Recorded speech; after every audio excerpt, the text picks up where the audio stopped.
पहले से बोल रहे हो कि Altaf Bukhari B team of Bhajpa. ये बीजेपी की बी टीम जो है अपनी पार्टी है, अपनी पार्टी के सपने चकनाचूर हो रहे हैं, उनकी सीएम की कुर्सी छिनती हुई दिख रही है, उनके लीडर अभी भागेंगे, वो भी आज़ाद साहब के पास जाएंगे और बड़े लीडर आज़ाद साहब के पास आएंगे।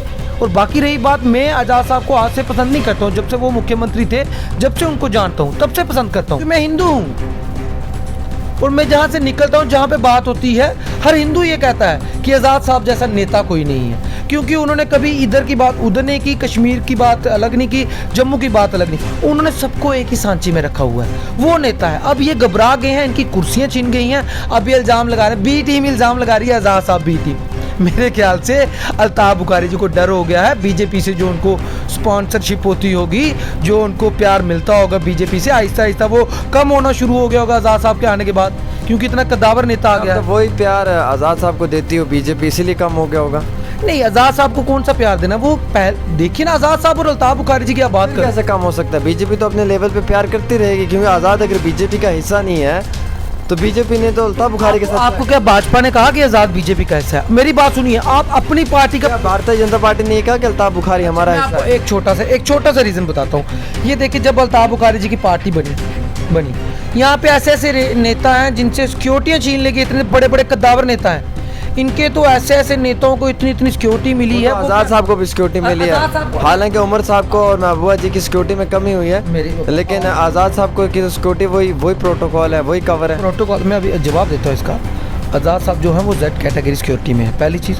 दूसरी चीज़ मैं बताना चाहता हूँ, मैंने आज़ाद साहब की, उमर अब्दुल्ला की, महबूबा जी की टिप्पणी नहीं की, मैंने ये बताया उनके ऐसे ऐसे नेता हैं जिनको आज इतना स्क्वाड मिला हुआ है, आम बंदे को तो मिला नहीं। एक्स एमएलए पहले भी रहे हैं, एक्स मंत्री पहले भी रहे हैं, इतना प्यार उनको मिल रहा है। अब उनको यही तो डर सता रहा है ना कि आज़ाद साहब जो हैं वो तो सारा के सारे जो मेरे वाले हैं उनको भी वो ले जाएंगे झाड़ू मारकर, और बाकी जो है वो आप कह रहे हैं बड़े बड़े नेता क्यों नहीं जुड़ रहे।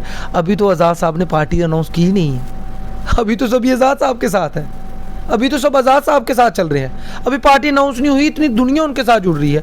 जब पार्टी अनाउंस होगी तो फर्क पड़ता है। अब हर जगह चर्चा क्यों चल रही है आज़ाद आज़ाद आज़ाद? क्योंकि जब से आज़ाद साहब ने अनाउंस किया है, इनकी रातों की नींद उड़ गई है। जो अल्ताफ बुखारी जी की मुख्यमंत्री की कुर्सी है वो कभी यहाँ कभी वहाँ हो रही है। वो अल्ताफ बुखारी जी को अपने कुर्सी अपने ऊपर आने ही नहीं दे रही है, ना बैठने दे रही है, उनको ये तकलीफ हो रही है। अभी अल्ताफ बुखारी जी के कई बंदे ऐसे होंगे जो संपर्क में होंगे, वो छोड़ना चाहते हैं अल्ताफ बुखारी जी की पार्टी, क्योंकि आज़ाद एक मास लीडर है। आज़ाद ही खाली जम्मू कश्मीर के लीडर नहीं है, वो पूरे देश के लीडर हैं। उनकी पूरी देश जानता है, उनको पूरी जनता जानती है, उनकी काम की काबिलियत को। वो मुस्लिम है ना, हिंदू भी मानता है, और वो ऐसे लीडर नहीं है वो कश्मीर में कुछ कहेंगे, जम्मू में कुछ कहेंगे, पुंछ में कुछ कहेंगे, रजौरी में कुछ कहेंगे। ये भी आपने देखा होगा, उनकी जो बात करने का तरीका, लहजा है, बहुत ही प्यार भरी उनकी। रसूल ने कहा कुछ लीडर रिटायर हो गए, कुछ लीडर एक्सपायर हो गए, तो और अब जो लीडर एक्सपायर हो गए उनका फ़ायदा नहीं है, कुछ तो रिटायर हो गए। आज़ाद साहब का कहा अब नई कांग्रेस की लीडरशिप को जो है वो वजूद में आना ही बड़ी बात है। क्या जवाब दोगे वकार रसूल को, जो कांग्रेस के प्रेसिडेंट हैं? उनको मैं डोगरी में एक कहावत है उससे जवाब देता हूँ, अगर वो समझ जाए तो अच्छी बात है। उन्होंने बोले आती जिंदा लख दा ते मोया सवा लख दा। मतलब हाथी की जो कीमत, वो जिंदा है तो उसकी कीमत लाख है, अगर वो एक्सपायर की आप बात करें वो 1.25 लाख है। मैं उनसे सिर्फ इतनी बात कहना चाहता हूँ, आप एमएलए कैसे बने? आप अपना ट्रैक रिकॉर्ड चेक करिए, 2 बार एमएलए बने, मंत्री कैसे बने, आपके घर से एमएलसी कैसे बने? पहले था ये बताया ना वकार रसूल जी। वकार रसूल जी आप बड़ी बड़ी बातें कर रहे हैं, और मुझे लगता है आने वाले वक्त में वकार रसूल को भी यही ऑप्शन दिखेगा। अभी वो थोड़ा हटबड़ाहट में है, अभी वो यहाँ की वहाँ की सुन रहे हैं। जब उनको लगेगा कि मेरा मुस्तकबिल कहाँ पे है तो वो आज़ाद साहब को ही चुनेंगे। ये उनसे गलती हो गई है, इसलिए मैं उनसे कहता हूँ ये टीका टिप्पणी जो करते हैं, जो आपकी लैंग्वेज है आप करिए, आप विरोध करिए, चलता है, लेकिन जो एक्सपायर हो जाएंगे ये जो शब्द है ना, कृपया इनके ऊपर आप थोड़ा अपना वाणी को कंट्रोल। गुलाम नबी आज़ाद को लेकर लगातार जम्मू कश्मीर के अंदर चर्चा हो रही है, और इस वक्त हमारे साथ बातचीत करने के लिए सतवीर सिंह मनहास हैं, जो एक सोशल एक्टिविस्ट हैं और लगातार ग़ुलाम नबी आज़ाद के हक़ में भी बात कर रहे हैं। तो मज़ीद तफसीलाती तौर पर इनसे समझने की कोशिश करेंगे कि आखिरकार आज़ाद ग्रुप से इतनी इंतहाई मोहब्बत होने का क्या कारण है, और आज़ाद ग्रुप को लेकर इनका क्या कुछ कहना है। सतवीर जी, सबसे पहले मुझे ये बताने की कोशिश करें आप, ग़ुलाम नबी आज़ाद को लेकर जनाब अल्ताफ़ बुखारी साहब ने भी काफ़ी बड़ी टिप्पणी की कि ये वही शख्स हैं जिन्होंने 370 को हटाने में एक बड़ा रोल प्ले किया है। महबूबा मुफ्ती जी कह रही हैं कि आज़ाद साहब होंगे बड़े लीडर, लेकिन 370 की वापसी होगी, क्योंकि उन्होंने कहा था 370 की वापसी नहीं होगी। तो कहीं ना कहीं वो उन्हें भारतीय जनता पार्टी के साथ जोड़ रहे हैं और ये भी कह रहे हैं कि आज़ाद ग्रुप जो है वो भारतीय जनता पार्टी के इशारों पर नाच रहा है। आप एक सोशल एक्टिविस्ट हैं, आपका क्या मुतालबा है, क्या कहना है? देखिए, सबसे पहला तो बहुत अच्छा सवाल आपने पूछा है। अल्ताफ़ बुखारी जी को तो तकलीफ़ होगी। देखिए मेरी बात सुनिए, ये लोगों को बेवकूफ़ बनाने वाले जो लोग हैं ना, वो यही लोग हैं। उसका रीज़न पता क्या है?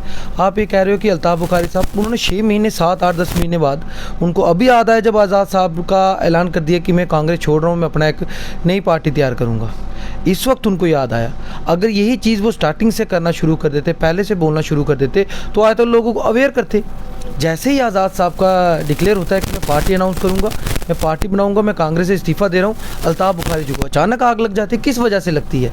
इसलिए लोगों को गुमराह करने में सबसे बड़ा रोल इन लोगों का ही है, अल्ताफ़ बुखारी जैसे लोगों का, कि इन्होंने पहले लोगों को अगर पता था तो इन्होंने पहले क्यों नहीं बताया? अगर आज़ाद साहब पार्टी नहीं बनाते तो अल्ताफ़ बुखारी साहब कभी कहते ही नहीं कि इनका कोई रोल रहा है। रोल तो इनका भी पूरा रहा है, क्योंकि महबूबा जी बार बार कहती थी ना असेंबली में, अगर 370 के साथ थोड़ा सा खिलवाड़ किया गया तो यहाँ पे तिरंगा उठाने वाला कोई नहीं बचेगा। मैं तो कहता हूँ 370 का टूटा, उसमें महबूबा मुफ्ती जी का पूरा रोल है और उस वक्त अल्ताफ़ बुखारी जी उनके साथ ही थे, तो उनका भी पूरा रोल है। ये अपना रोल क्यों नहीं बताते? सही तुड़वाने में रोल ही इनकी पार्टी, जो पुरानी पार्टी PDP की, महबूबा मुफ्ती जी होगी और अल्ताफ़ बुखारी जी का रोल है। ये क्यों नहीं बताते हैं? ये सिर्फ ड्रामेबाजी करते हैं। इनको तकलीफ़ ये हो गई अल्ताफ़ बुखारी जी को कि जैसे आज़ाद साहब की एंट्री होती है जम्मू में, 5-6 विधायक जो उनके साथ चले जाते हैं, एक्स मिनिस्टर उनके साथ चले जाते हैं, एक किस्म की कांग्रेस की पूरी क्रीम ही उनके साथ चली जाती है। ये भी कहा जा रहा है कि आज़ाद ग्रुप के साथ कोई नए लोग नहीं है, वही पुराने लोग हैं जो 2014 के चंद नेता लोग, और ये डाई जमात है। देखिए, कहने को बड़ा कुछ कहा जाता है, अगर अल्ताफ़ बुखारी जी को घबराहट नहीं होती तो वो ऐसे बयान ही नहीं देते। फारूक अब्दुल्ला जी को भी आपने सुना होगा, उनका बयान भी आपने सुना होगा, उनका बयान किस हिसाब का था। और अल्ताफ़ बुखारी जी का भी आपने सुन लिया। अल्ताफ़ बुखारी जी को हड़बड़ाहट हो गई है कि अब जो उनके कैंप में कुछ लोग गए थे, जो रास्ता भटक गए थे, हो सकता है वो भी आज़ाद साहब के बाद वापसी कर लें। That was the main reason. Altaf Bukhari ji ने जो सपना लिया था मुख्यमंत्री बनने का, वो मुख्यमंत्री की कुर्सी उनसे छिन गई है। और भाजपा की बी टीम तो वही है, मैं आज से नहीं कह रहा हूँ। ये गुलाम नबी जी ने तो अभी कहा ना कि मैं पार्टी बनाऊंगा। मैं तो पहले से बोल रहा हूँ कि Altaf Bukhari B team of Bhajpa. ये बीजेपी की बी टीम जो है अपनी पार्टी है, अपनी पार्टी के सपने चकनाचूर हो रहे हैं, उनकी सीएम की कुर्सी छिनती हुई दिख रही है, उनके लीडर अभी भागेंगे, वो भी आज़ाद साहब के पास जाएंगे और बड़े लीडर आज़ाद साहब के पास आएंगे। और बाकी रही बात, मैं आज़ाद साहब को आज से पसंद नहीं करता हूँ, जब से वो मुख्यमंत्री थे, जब से उनको जानता हूँ तब से पसंद करता हूँ। क्या क्वालिटी है ऐसी आज़ाद साहब के अंदर कि आप उनको पसंद करते हैं, आप उनसे इंस्पायर हैं? हालांकि कई सारे लोग तो उन पर इल्ज़ाम भी लगा रहे हैं कि वो मोदी जी के आंसुओं का कर्ज चुकता कर रहे हैं। हाँ, ये बहुत बड़ा सवाल आपने, अच्छा सवाल पूछा कि मोदी जी, आज़ाद साहब ने इसके ऊपर तो सब कुछ आपको क्लियर कर दिया। अभी मैं उनका बैठा हूँ, उनको पसंद करता हूँ, उनकी पसंद के तरीके से उनके बारे में बोल रहा हूँ। अभी उनकी कोई पार्टी अनाउंस नहीं हुई, ना ही मैं उनका भी कोई पार्टी में कोई प्रवक्ता हूँ। ये आपने जो कहा, इंस्पायर क्यों हूँ मैं बताता हूँ। हिंदू हो, मुस्लिम हो, सभी धर्म के, सभी जात बिरादरी के लोग आज़ाद साहब को पसंद करते हैं। आज़ाद साहब जो मुख्यमंत्री रहे, कितने काम उन्होंने करवाए ये आप देख लेते हैं। अभी तो कुछ प्रवक्ता ये भी बोल रहे थे कई पार्टियों के कि नहीं जी वो आज़ाद साहब ने नहीं करवाए, वो कांग्रेस ने करवाए थे। देखिए मेरी बात सुनिए, ये चीज़ें नहीं होती। करवाने वाली बिल पावर जो होती है वो बंदे में होती है। वो बंदे ने क्या करवाया, पहले मुख्यमंत्री रहे थे तो आप उनका नाम भी ले सकते थे, उनको क्यों नहीं बता रहे? अब हर जगह चर्चा क्यों चल रही है आज़ाद आज़ाद आज़ाद? क्योंकि जब से आज़ाद साहब ने अनाउंस किया है, इनकी रातों की नींद उड़ गई है। जो अल्ताफ़ बुखारी जी की मुख्यमंत्री की कुर्सी है, वो कभी यहाँ कभी वहाँ हो रही है। वो अल्ताफ़ बुखारी जी को अपने कुर्सी अपने ऊपर आने ही नहीं दे रही है, ना बैठने दे रही है। उनको ये तकलीफ़ हो रही है। अभी अल्ताफ़ बुखारी जी के कई बंदे ऐसे होंगे जो संपर्क में होंगे, वो छोड़ना चाहते हैं अल्ताफ़ बुखारी जी की पार्टी, क्योंकि आज़ाद एक मास लीडर है। आज़ाद ही खाली जम्मू कश्मीर के लीडर नहीं है, वो पूरे देश के लीडर हैं। उनकी पूरी देश जानता है, उनको पूरी जनता जानती है, उनकी काम की काबिलियत को। वो मुस्लिम है ना, हिंदू भी मानता है। और वो ऐसे लीडर नहीं है वो कश्मीर में कुछ कहेंगे, जम्मू में कुछ कहेंगे, पुंछ में कुछ कहेंगे, रजौरी में कुछ कहेंगे।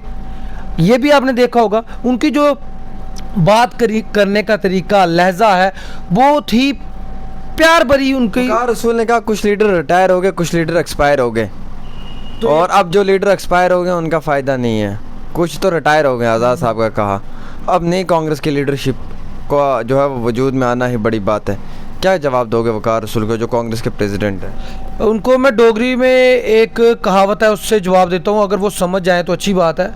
उन्हें बोले आती जिंदा लख दा ते मोया सवा लख दा। मतलब हाथी की जो कीमत, वो जिंदा है तो उसकी कीमत लाख है, अगर वो एक्सपायर की आप बात करें वो 1.25 लाख है। मैं उनसे सिर्फ इतनी बात कहना चाहता हूँ, आप एमएलए कैसे बने? आप अपना ट्रैक रिकॉर्ड चेक करिए, 2 बार एमएलए बने, मंत्री कैसे बने, आपके घर से एमएलसी कैसे बने? पहले ये बताया ना वकार रसूल जी। वकार रसूल जी आप बड़ी बड़ी बातें कर रहे हैं, और मुझे लगता है आने वाले वक्त में वकार रसूल को भी यही ऑप्शन दिखेगा। अभी वो थोड़ा हड़बड़ाहट में है, अभी वो यहाँ की वहाँ की सुन रहे हैं। जब उनको लगेगा कि मेरा मुस्तकबिल कहाँ पे है तो वो आज़ाद साहब को ही चुनेंगे। ये उनसे गलती हो गई है, इसलिए मैं उनसे कहता हूँ ये टीका टिप्पणी जो करते हैं, जो आपकी लैंग्वेज है आप करिए, आप विरोध करिए, चलता है, लेकिन जो एक्सपायर हो जाएंगे ये जो शब्द है ना, कृपया इनके ऊपर आप थोड़ा अपना वाणी को कंट्रोल करें। किसी से इस तरीके से बात नहीं की जाती जिनसे आपको इतना कुछ मिला है। सो मैं यही कहना चाहूँगा। कुछ लड़के और भी हैं कांग्रेस की जमात से जो कह रहे हैं कि आज़ाद आज़ाद था, अब गुलाम है। जब तक उनके पास थे तो वो गुलाम थे। ये उनका क्या कहना कि आज़ाद साहब अब गुलाम है। किसके गुलाम है ये बताइए ना, उनको बताना चाहिए ना। मोदी जी के। मोदी जी के कैसे गुलाम हो गए? मेरी बात सुनिए, अब हमने इतने यहाँ पे प्रोटेस्ट किए, इतने धरने किए, कल को कोई आपको आंसू आ जाए आंख में से तो आपको मेरे काम के लिए आंसू आ गए, तो इसमें आज़ाद साहब का क्या कसूर है? मोदी जी दिल्ली में रोएंगे तो क्या मैं भी I am B team of BJP? BJP की बी टीम तो अपनी पार्टी है, मैंने पहले बता दिया। नहीं तो हम आप लोगों को ए टीम रखा है ना, बी एनसी और सी बीजेपी है, वो सी अपनी पार्टी। आप मुझे ए टीम कह रहे हैं, मैं आपसे यही कहना चाहता हूँ कि आपको क्या लगा अगर कोई बंदा किसी की तारीफ़ कर दे तो उससे ए टीम बी टीम हो जाती है? किसी की तारीफ़ कर दे अल्ताफ़ बुखारी जी, पहले बताइए ना, ए टीम बी टीम को छोड़िए, मुद्दे क्या है? जम्मू का रोज़गार, मुद्दे क्या है? जम्मू की जो नौकरियां हैं जम्मू के लोगों को मिले, मुद्दे हैं जहाँ की जगह ज़मीनें बचे, मुद्दे हैं जहाँ की आइडेंटिटी बचे, कश्मीरी कल्चर बचे, डोगरा कल्चर बचे, ये मुद्दे हैं। इन पे बात आज़ाद साहब ने की। कब आज़ाद साहब ने 370 की? आज़ाद साहब ने ये भी कहा 370 का वापस आना इम्पॉसिबल है। महबूबा जी ने कहा कि ये कह सकते हैं कि इम्पॉसिबल है, पर हमारी जद्दोजहद जारी रहेगी। अच्छा, आज़ाद साहब की कितनी तकलीफ़ होगी सबको। अभी ये गुलिस्तान का कॉन्क्लेव हुआ, आपने देखा होगा, उमर अब्दुल्ला जी ने उसमें कहा कि जो पार्टी 370 लेके गई है वो पार्टी हमें 370 नहीं देगी, ये उन्होंने कहा। और 370 हमें किसी और से मिल भी नहीं सकता। 370 अगर मिलेगा तो हमें सुप्रीम कोर्ट से मिलेगा। जो केस सुप्रीम कोर्ट में है उस पर क्या टीका टिप्पणी करनी। और ये तो उमर अब्दुल्ला जी ने भी क्लियर कर दिया कि कोई पार्टी हमें देगी नहीं, ना ही जिसने छीना है वो देगी। तो इसका मतलब उमर अब्दुल्ला जी गलत बोल रहे हैं। महबूबा जी को उनके बयान पे भी कटाक्ष करना चाहिए था, उनके बयान पे क्यों नहीं बोले? सभी आज़ाद साहब के पीछे पड़े, क्यों पड़े हैं? रीज़न क्या है? जो बंदा कहते हैं ना जितना ऊंचा होता है, जिसका जितना बड़ा कद होता है, ये उसके ऊपर ही पत्थर मारेंगे, सब कुछ करेंगे, लेकिन ना पत्थर मारने से आज़ाद की छवि को कोई फ़र्क पड़ता, क्योंकि मैं हिंदू हूँ। और मैं जहाँ से निकलता हूँ, जहाँ पे बात होती है, हर हिंदू ये कहता है कि आज़ाद साहब जैसा नेता कोई नहीं है, क्योंकि उन्होंने कभी इधर की बात उधर नहीं की, कश्मीर की बात अलग नहीं की, जम्मू की बात अलग नहीं, उन्होंने सबको एक ही सांचे में रखा हुआ है। वो नेता है। अब ये घबरा गए हैं, इनकी कुर्सियाँ छीन गई हैं, अब ये इल्ज़ाम लगा रहे हैं, बी टीम इल्ज़ाम लगा रही है आज़ाद साहब बी टीम। मेरे ख्याल से अल्ताफ़ बुखारी जी को डर हो गया है बीजेपी से, जो उनको स्पॉन्सरशिप होती होगी, जो उनको प्यार मिलता होगा बीजेपी से, आहिस्ता आहिस्ता वो कम होना शुरू हो गया होगा आज़ाद साहब के आने के बाद, क्योंकि इतना कद्दावर नेता आ गया। तो वही प्यार आज़ाद साहब को देती हो बीजेपी, इसीलिए कम हो गया होगा। नहीं, आज़ाद साहब को कौन सा प्यार देना? वो देखिए ना, आज़ाद साहब और अल्ताफ़ बुखारी जी की बात कर, कैसे कम हो सकता है? बीजेपी तो अपने लेवल पे प्यार करती रहेगी, क्योंकि आज़ाद अगर बीजेपी का हिस्सा नहीं है तो बीजेपी ने तो अल्ताफ़ बुखारी के साथ। आपको क्या भाजपा ने कहा कि आज़ाद बीजेपी का हिस्सा है? मेरी बात सुनिए, आप अपनी पार्टी का, भारतीय जनता पार्टी ने कहा कि अल्ताफ़ बुखारी हमारा हिस्सा है। एक छोटा सा रीजन बताता हूँ। ये देखिए, जब अल्ताफ़ बुखारी जी की पार्टी बनी, यहाँ पे ऐसे ऐसे नेता हैं जिनसे सिक्योरिटियाँ छीन लेगी, इतने बड़े बड़े कद्दावर नेता हैं, इनके तो ऐसे ऐसे नेताओं को इतनी इतनी सिक्योरिटी मिली है। आज़ाद साहब को भी सिक्योरिटी मिली है, हालांकि उमर साहब को और महबूबा जी की सिक्योरिटी में कमी हुई है, लेकिन आज़ाद साहब को की सिक्योरिटी वही प्रोटोकॉल है, वही कवर है। प्रोटोकॉल मैं अभी जवाब देता हूँ इसका। आज़ाद साहब जो हैं वो जेड कैटेगरी सिक्योरिटी में है, पहली चीज़। दूसरी चीज़ मैं बताना चाहता हूँ, मैंने आज़ाद साहब की, उमर अब्दुल्ला की, महबूबा जी की टिप्पणी नहीं की। मैंने ये बताया उनके ऐसे ऐसे नेता हैं जिनको आज इतना स्क्वाड मिला हुआ है, आम बंदे को तो मिला नहीं। एक्स एमएलए पहले भी रहे हैं, एक्स मंत्री पहले भी रहे हैं, इतना प्यार उनको मिल रहा है। अब उनको यही तो डर सता रहा है ना कि आज़ाद साहब जो हैं वो तो सारा के सारे जो मेरे वाले हैं उनको भी वो ले जाएंगे झाड़ू मारकर, और बाकी जो है वो आप कह रहे हैं बड़े बड़े नेता क्यों नहीं जुड़ रहे। अभी तो आज़ाद साहब ने पार्टी अनाउंस की नहीं है, अभी तो सभी आज़ाद साहब के साथ है, अभी तो सब आज़ाद साहब के साथ चल रहे हैं। अभी पार्टी अनाउंस नहीं हुई, इतनी दुनिया उनके साथ जुड़ रही है। जब पार्टी अनाउंस होगी तो फ़र्क पड़ता है। जब बड़ा पेड़ आता है ना मैदान के बीच में, जब बड़ा पहलवान आता है, तो ये छोटे छोटे पहलवान यही करते हैं, कमी पेशी निकालते हैं। लड़ने की हिम्मत किसी की नहीं होती, कमी पेशी सभी निकालते हैं। क्या लगता है आपको कि आज़ाद साहब के आने के बाद इन तमाम नेताओं की नींदें उड़ जाएंगी जब पार्टी का अनाउंसमेंट होगा? देखिए नींदें उड़ी हुई हैं, नींदें तो उड़ी हैं। अल्ताफ बुखारी जी का सबसे पहले बयान आता है। क्यों आता है भाई? फारूक अब्दुल्ला वो बहुत बड़े नेता हैं। फारूक अब्दुल्ला जी का बयान सुना आपने? उनका बयान कभी ऐसा हट बटाट वाला नहीं था। उनका बयान था इस बंदे ने 370 तोड़वाई। तो तुम 10 महीने से क्यों चुप थे? जब से तुम्हारी पार्टी बनी तुम क्यों चुप थे? तुम अब क्यों बोल रहे हो? क्योंकि अब आपको पता चल गया है आज़ाद साहब आ गए हैं, वो हमारे जो लीडरान हैं वो भी लेके जाएंगे। आपने भी अभी आज़ाद ग्रुप ज्वाइन नहीं किया, लेकिन पहले स्पोक्स पर्सन बन गए। देखिए आपको मैं ग्रुप ज्वाइन करने की बात नहीं कर रहा हूँ, मैं आज़ाद साहब से इंस्पायर हूँ, उनके कामों से इंस्पायर हूँ, और इसीलिए मैं आपको ये सब बोल रहा हूँ। बाकी ग्रुप ज्वाइन करना नहीं करना वो आगे की बात रहेगी, प्रवक्ता बनना ना बनना वो आगे की बात रहेगी, लेकिन सच को सच तो बताना चाहिए। मैं यही जम्मू कश्मीर की जनता को कहना चाहता हूँ, अल्ताफ बुखारी जैसे चेहरे आपको गुमराह करते हैं। अगर इनको पता था कि आज़ाद साहब ने 370 तुड़वाया है तो इन्होंने ये हो हल्ला, ये हंगामे इन्होंने पहले क्यों नहीं किए? पहले इन्होंने जम्मू कश्मीर की जनता को क्यों नहीं बताया? और अल्ताफ बुखारी जी से मैं कहना चाहता हूँ, जिस पार्टी में आप पहले थे, उनकी जो अध्यक्षा है महबूबा मुफ्ती जी, उन्होंने कहा था ना कि तिरंगा उठाने वाला कोई नहीं बचेगा, ऐसे उल्टे सीधे बयान दिए, जिसके बाद भाजपा ने ये एक्शन लिया और 370 टूट गया। इसका मतलब कसूरवार तो आप भी उतने ही रहे हो, क्योंकि महबूबा जी के साथ आप थे। 370 तुड़वाने में अगर कोई बड़ा हाथ है तो पीडीपी का था। पीडीपी के उस वक्त साथ में कौन थे? अल्ताफ बुखारी जी भी थे। आपका सबसे बड़ा रोल रहा है 370 तुड़वाने पे, इसलिए आज़ाद साहब पे आप जितना मर्जी छिंटागनी करेंगे आपको कुछ नहीं मिलने वाला। लगता है अपकमिंग फेस गुलाम नबी आज़ाद ही होगा चीफ मिनिस्टर के लिए? ये मैं आपसे खुद नहीं कहना चाहता, आम जनता से जाके पूछ लीजिए कि चीफ मिनिस्टर कैंडिडेट किसको पसंद करेंगे, चाहे हिंदू हो, मुस्लिम हो, सिख हो, ईसाई हो, जो भी सही बंदा होगा। हिंदू है आप, एक हिंदू है, आप किसको पसंद करते हैं? मैं तो आज़ाद साहब को पसंद करता हूँ, उनके कामकाज को पसंद करता हूँ जो उन्होंने किया है। तो मैं उनका प्रवक्ता तो नहीं हूँ, लेकिन आप कह रहे हो ना मैं उनसे इंस्पायर, तो मैं उनकी बात कर रहा हूँ। जो मुझे आज़ाद साहब में जो खूबियाँ दिखी, मैं तो खूबियाँ बताऊँगा, तो मैं आपको आज सारी खूबियाँ बता के जा रहा हूँ, आप देख लीजिए। और जिन लोगों ने गुमराह किया कि 370 तुड़वाए अल्ताफ बुखारी जी की पार्टी ने था, अगर उनकी ऐसी उल्टी बयानबाजी नहीं होती, अगर उनके संबंध सही होते तो आज ये 370 नहीं टूटा होता। और बीजेपी का जो बी टीम है वो अल्ताफ बुखारी जी हैं, ये सब देखने वालों को पता चलता है। चलिए बहुत शुक्रिया, हमारे साथ बातचीत कर रहे थे। सतवीर जी एक सवाल और पूछेंगे, आज सीबीआई की भी रेड्स पड़ रही हैं लगातार, आप भी सब इंस्पेक्टर एग्जाम को लेकर जो वो प्रोटेस्ट कर रहे थे, सीबीआई की रेड्स पड़ी हैं 33 लोकेशंस पे, बेंगलोर में, हरियाणा में, पंजाब में भी, जम्मू कश्मीर में भी, क्या कहना है?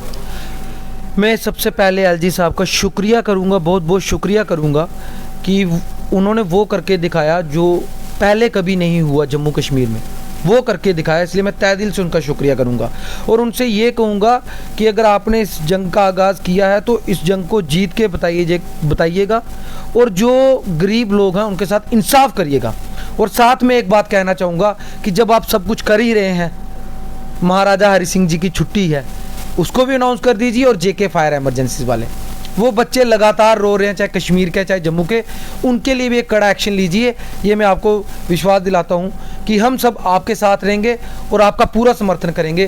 प्लीज़ महाराजा हरि सिंह की छुट्टी हो जाए और जेके फायर एमरजेंसी वाले जो रो रहे हैं उनके साथ भी इंसाफ हो जाए, इसके लिए मैं शुक्रिया करना चाहता हूँ एलजी साहब का। चलिए बहुत शुक्रिया, हमारे साथ बातचीत कर रहे थे सतवीर जी। फिलहाल इनसे एक छोटी सी गुफ्तगू हुई और इस गुफ्तगू में बहुत सारी बातों को क्लियर किया है। आप देखते रहें डेली तस्कीन, आमिर रसूल के साथ। अल्लाह हाफिज़।